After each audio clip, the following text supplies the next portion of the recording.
retourne à Levallois-Perret pour retrouver Thomas Pernet. Thomas qui nous apprend à nous défendre ce matin avec la technique du Krav Maga.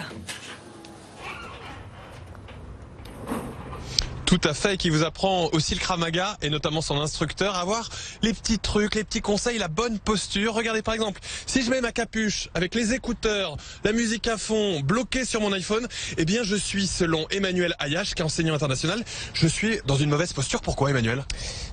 Tout d'abord parce que vous n'êtes pas conscient de votre environnement. C'est-à-dire que le fait d'avoir les oreillettes et le fait d'être focalisé sur son iPhone, vous n'entendez plus rien et vous ne voyez plus rien. C'est-à-dire que le premier conseil, c'est d'être ouvert à son environnement et de faire toujours attention sans être dans la dramatisation. Exact. Utiliser ses yeux et ses oreilles. Bien sûr, voilà, la dramatisation, c'est-à-dire quand je suis chez moi, je suis détendu, mais dès que je sors dehors, il y a plus de risques. Donc du coup, le fait de voir l'agression le plus tôt possible, ça va me permettre de pouvoir réagir en fonction. Le fait d'entendre, ça va me permettre de pouvoir avoir des indices qui vont me changer mon attitude et changer mes actions. Alors on le rappelle, le Krav Maga, c'est un sport, une technique d'autodéfense inspirée et développée par l'armée israélienne. Il paraît qu'il y a de plus en plus de femmes qui pratiquent le Krav Maga. Oui, on a vraiment une augmentation du nombre de femmes pratiquant le Krav Maga pour plusieurs raisons. Premièrement, la self-défense. Elles ont envie et besoin d'apprendre à se défendre, c'est extrêmement important. Deuxièmement, la confiance en soi.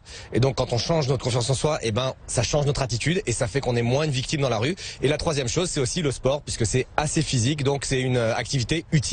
Bon, utile, agréable pour le tonus, pour garder la forme et surtout pour reprendre confiance. Faites donc attention, les écouteurs, l'iPhone, la capuche, être ouvert à son environnement, garder le sourire malgré tout. Puis tout à l'heure, nous, on va s'entraîner au Krav Maga, vous allez voir, c'est un peu physique. Voilà quelques petites techniques effectivement pour mieux être dans la rue et se sentir plus en sécurité. J'ai beaucoup aimé Thomas avec la capuche, avec les oreillettes là qui se déplacent comme ça un petit peu. Ça m'a bien plu ça, Thomas. Ah, il la remet. Ouais, il est bien. Merci Thomas et Mathilde Moreau depuis Levallois-Perret.